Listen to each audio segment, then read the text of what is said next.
안녕하세요. 세상의 모든 돈을 복사하는 남자 돈목나입니다. 일론 머스크의 터널 건설 회사인 보링 컴퍼니는 고객이 도지코인을 사용하여 라스베거스 교통 시스템에서 승차 요금을 지불할 수 있도록 허용하기 시작했습니다. 테슬라나 스페이스 X는 들어봤는데 보링 컴퍼니는 또 뭐냐고 물어보실 분들이 계실 텐데요. 보링 컴퍼니는 혁신적인 이동수단을 만들기 위해 일론 머스크가 2016년에 설립한 회사이며 그의 우주 탐사 기업인 스페이스X의 자회사로 출발했습니다. 보링 컴퍼니가 해결하고 있는 중요한 가지가 세 가지 있는데요. 교통 문제 해결, 도시 경관의 회복, 그리고 빠른 이동수단의 개발입니다. 이렇게 말로만 들으시면 일론 머스크가 뭘 하는 건지 감이 잘 안 오실 것 같아서 관련 영상을 준비했습니다. 그럼 같이 한번 볼까요?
잘 보셨나요? 전 세계에서도 교통체증이 심한 것으로 유명한 로스앤젤레스의 꽉 막힌 도로에서 답답함을 느낀 일론 머스크는 교통체증을 해결하기 위한 기업을 세우기로 결심했습니다. 한 인터뷰에서는 그는 교통체증은 우리의 영혼을 파괴시키는 일이라며 새로운 이동수단 개발의 필요성을 강조하기도 했습니다. 사실 누구나 심각한 교통체증을 경험할 땐 하늘로 날아가고 싶다거나 땅굴을 파고 내려가고 싶다는 생각을 떠올릴 수 있습니다. 여러분들, 일론 머스크는 떠오른 생각을 즉각적으로 실현해내는 사람이라는 점에서 보통 사람과는 차이가 있죠. 마치 돈복남이 책을 쓴다, NFT를 만든다, 컨퍼런스를 개최한다 이야기 후 며칠도 안 돼서 그걸 해내는 거랑 비슷하죠.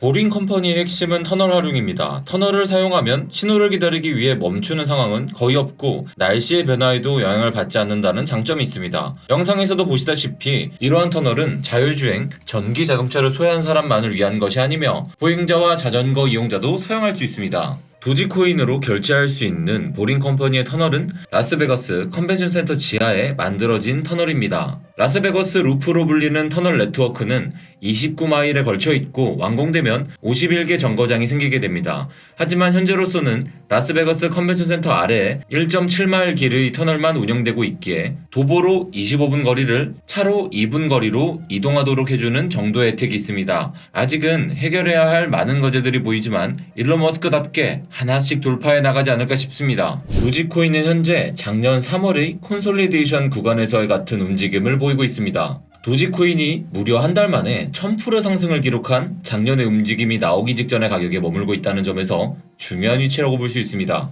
하지만 만약 비트코인이 추가로 크게 하락하는 상황 속에서 도지코인이 현재의 가격을 방어하지 못한다면 추가로 90% 이상 하락할 수도 있는 위치이기에 지금 시점에서 매수를 하시더라도 예상과는 다르게 흘러갈 경우의 대책은 미리 세워둘 필요가 있습니다. 보링 컴퍼니의 도지코인 결제 호영에 관한 트윗에 일론 머스크는 가능한 모든 곳에서 도지코인을 지원한다는 댓글을 달았습니다. 당장 크립토 시장 상황이 안 좋고 무너지는 거시경제 속에서 테슬라 주가도 크게 무너졌지만 어쨌든 일론 머스크는 계속해서 도지코인을 지지하는 모습을 보여주고 있습니다. 도지코인은 세력들이 쥐고 있는 코인이기도 하고 단기간에 크게 상승했던 만큼 고점으로부터 크게 하락 중인 코인이기도 합니다. 작년 연말에 다른 코인과 같은 상승세를 보이지 못했다는 점에서도 도지코인 홀더분들은 마음고생이 정말 많을 텐데요. 일론 머스크가 지지하는 코인인 만큼 다시금 힘을 내기 시작할 땐 무서운 상승세를 보일 수도 있으니 계속해서 주시해야 할 코인 중 하나임에는 틀림이 없습니다.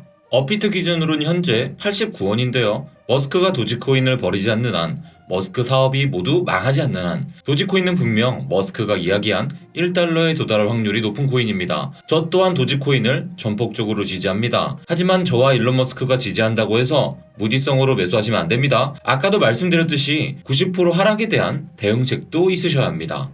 몇 가지 기사 함께 보고 가겠습니다. 비트코인닷컴 기사입니다. 뱅크 오브 아메리카의 데이터에 따르면 암호화폐 활성 사용자의 수가 약세장에 들어서며 많이 감소했다고 하는데요. 2021년 11월에 100만 명이 넘었던 사용자의 피크에서 2022년 5월에 50만 명 미만으로 50% 이상 급격히 감소했다고 합니다. 또 5월에 처음으로 암호화폐를 매매한 고객이 약 3만 3천 명에 불과하다고 하는데요. 2021년 10월에 26만 7천 명에 비해 무려 87%가 감소한 것이라고 합니다. 암호화폐 인구의 감소폭이 심상치가 않습니다. 제가 어제 말씀드린 단기 홀더는 다 떠나고 진짜 홀더만 남았다는 내용과 같이 봐주시면 좋겠습니다. 단기 홀더들이 다시 돌아올 때 그때가 바로 뜨거운 불장이 시작될 것 같네요. 비트코인닷컴 기사입니다. 필립 왕자가 세르비아의 왕이 된다면 세 번째로 비트코인 법정화폐 지정국이 될까요?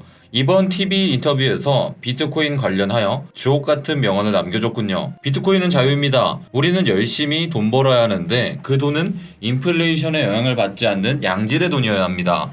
비트코인은 발행량이 한정돼 있어서 인플레이션 자산이 될 수 없으며 이는 사람들을 보호하는 데 도움이 됩니다. 라고 하셨는데요. 비트코인에 대한 철학과 국민들을 생각하는 애민 정신이 돋보입니다. 데일리 호들 기사입니다. 억만장자 팀 드래퍼는 최근 암호화폐 시장 약세에도 불구하고 비트코인이 대중화될 것이라고 확신한다 말했습니다. 이번 인터뷰에서 드래퍼는 비트코인이 생필품 구매 옵션이라는 사실을 깨닫고 나면 일반 대중이 비트코인을 대대적으로 사용하기 시작할 거라고 말했습니다. 대중들은 곧 올 것이고 한 번에 몰릴 것입니다. 비트코인으로 의식주를 모두 살 수 있을 때를 생각해 보십시오. 법정화폐 를 보유할 이유가 없습니다. 왜냐면 그것은 좋지 않고 정치 세력과 관련이 있고 은행을 거쳐야 하기 때문입니다. 비트코인은 마찰이 훨씬 적고 글로벌합니다. 라고 말했는데요. 돈봉남이 평소 말하던 것과 완전 똑같죠? 여러분들, 이건 비트코인이 지금껏 견뎌온 것들인데요. 국가에서 금지당하고 거래소가 해킹당하고 펀지라고 비난받고 비트코인은 죽었다, 범죄자들이나 쓰는 거다 등의 모진 고초를 겪었습니다. 그래도 항상 지옥에서 살아 돌아온 비트코인처럼 화끈한 불장이 다시 올 것이라 의심치 않습니다. 그때까지 여러분들과 성실하고 열심히 준비하겠습니다. 그럼 내일 라이브 방송에서 만나요. 안녕.